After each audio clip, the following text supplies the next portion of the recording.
Jesus saved my life.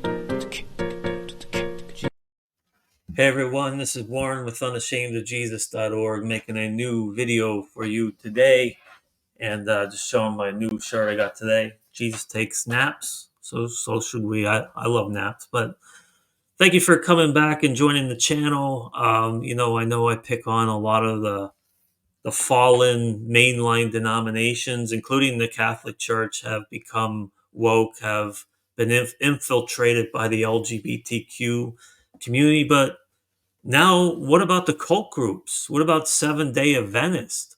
Typically when we think about Seventh-day Adventists, most people will call them cult, and I do too, because they will tell you that you must keep the Sabbath, and that if you are worshiping on a Sunday, that's the mark of the beast, and everybody is going to go into not hell because they don't believe in hell either, and from their prophetess Ellen G. White. But I came across, but typically when you think of Seventh-day Adventists, like you don't, even though their theology is terrible and it's false, you typically don't think of them in the light of being liberal or woke. However, all of that must be changing, because I want to just present to you. I'm going to present to you a video that was presented by Woke Preacher Clips. But what I want to show you is this pastor. They have a woman pastor, Seventh-day Adventist. I wasn't aware that Seventh-day Adventists ordain women pastors. Maybe they do. But here's this Kimberly Bogan, and it says she's the Seventh-day Adventist, and maybe she's not. She's a speaker. Maybe she's not a pastor.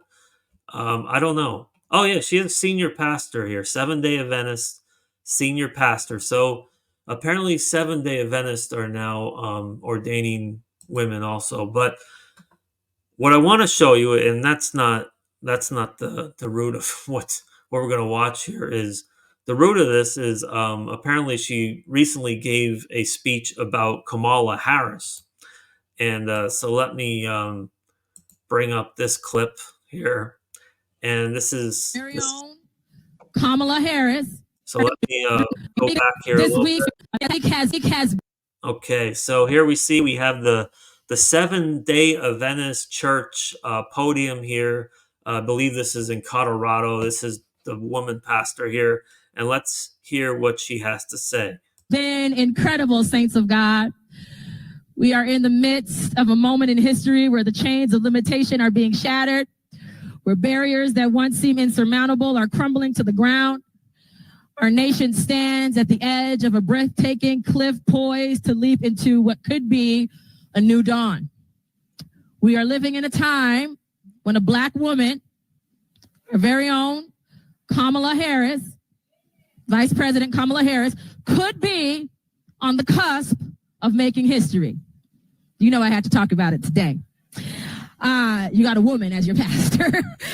She's aiming. So she confirmed she is a woman pastor. To be the first woman, the first Black woman, and the first person of Asian descent to hold the highest office in the land. Over 40,000 Black women, including myself, I was one of the 40,000, amen, that united on that Zoom call. We raised over $1.5 million in just 3 hours. We didn't just gather just for a campaign. No, we gathered to go big or go home. They gathered to dream a bigger dream, to pray a bolder prayer, and to declare that nothing is impossible.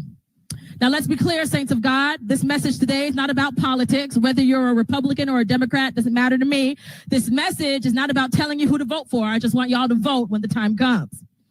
This is about the power of stepping into your God-given destiny, just as Kamala Harris is doing. It's about recognizing that when we dare to dream bold dreams, when we dare to step out in faith, when we dare to go big or go home, God always finds a way to match our faith. Is anybody with me today? All right, so there you have it.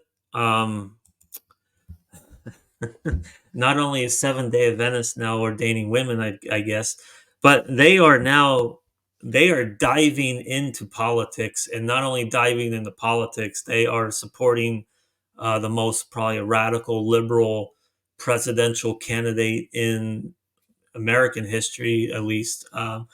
And so, with that being said, if the Seventh-day Adventists are supporting Kamala Harris, that means that they have to be supporting all the LGBTQ initiatives.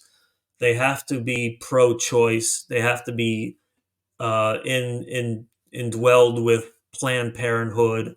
They have to be within all this liberal stuff. And so, I honestly, until I saw this video, I did not realize. I mean, not that I spend much time studying Seven-day Adventists, but I honestly did not realize that Seven-day Adventists were this deep into the liberalism and the wokeness. And so this is very interesting. And so it would be, I would, if you are a Seven-day Adventist, or if you know Doug Batchelor, I know he was always the famous preacher for them. I would love to know what their thoughts or responses are on this stuff. I mean, this is way off the rails, even for Seven-day Adventists. I mean, Seven-day Adventists were always kind of more, biblical compared to a lot of the other cult groups, I would say. I mean, I don't, not saying that I agreed with all their theology, because obviously I don't.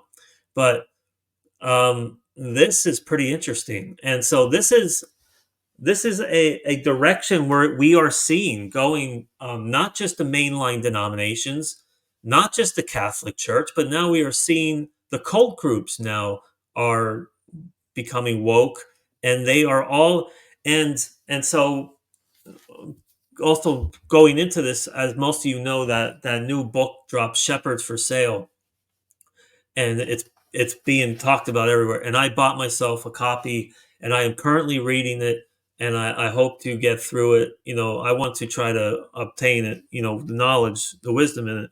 But this is very relevant to what is going on here today. I mean, this is exactly. I mean, you are seeing the infiltration of this liberal wokeness everywhere, and so I just wanted to bring this to light. Let me know what your thoughts are. And until next time, that's all I have for you today. God bless. Jesus saved my life, my life, my life. Jesus saved my life.